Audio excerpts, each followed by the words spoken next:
like any relationship, you want to make sure your relationship with money is the best it can be, especially in 2011. And to help you do that, we have Ken Butsey. Welcome back. Thank you. From Integrity First Planners. What have you got for us today? Okay. Well, 2010 is not over. Right.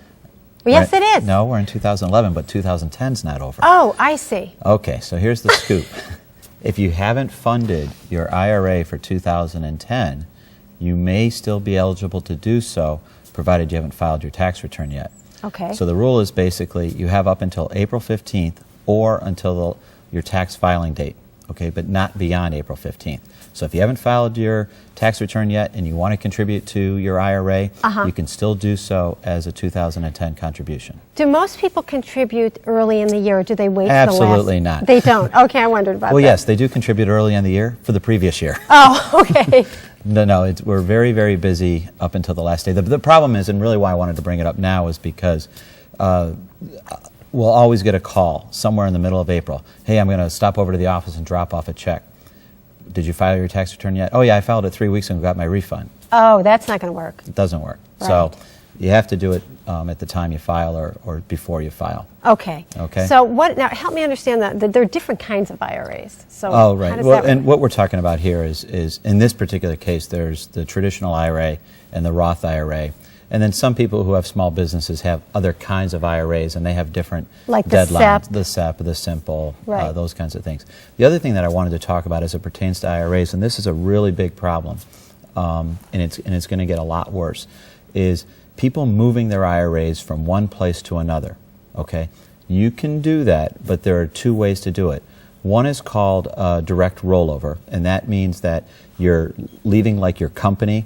Okay. And you're going somewhere else, so you take the money from your company, and very often they'll just mail you a check. And the rules say you have so many days, 60 days, to get that money into an IRA. Okay. Another way that it's commonly done is when the company mails the money directly to the new place that it's going to. Okay.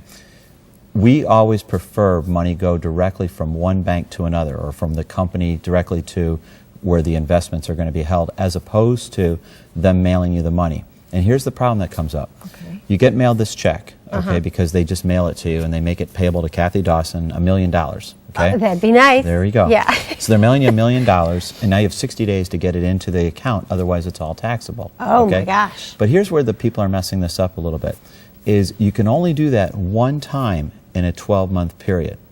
What Okay? happens if you do it more than once? You disqualify the IRA and immediately becomes taxable. Oh, my And that's the gosh. mistake that people are doing. Now, Yeah. wait a minute. How many people, do you all know this? I mean, how many people out there know this stuff? They find out after the fact. This is like, And I that's the hope you're problem. writing this down. That's the Seriously. problem. Yeah. That's They amazing. find out after the fact, and there's really, the IRS has been not very forgiving when people make that kind of mistake, because here's what they're presuming. They're presuming what you're doing is taking a loan from your account, you're borrowing money to go on a vacation or do this, and then you're going to replace it later, and they do not like you don't using like that. those monies for loans. Which, I can get that. Yeah. So- Once again, great information.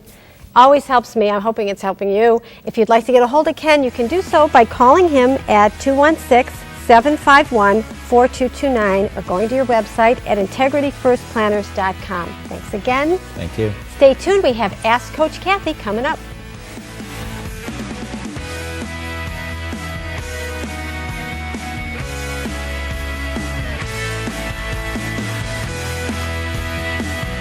Coming up, your kids keep playing and you keep paying. Kathy helps you teach them to manage their money for keeps. And next week, baby, it's cold outside. We'll share tasty treats to turn up the temperature next week on Can You Relate with Kathy Dawson.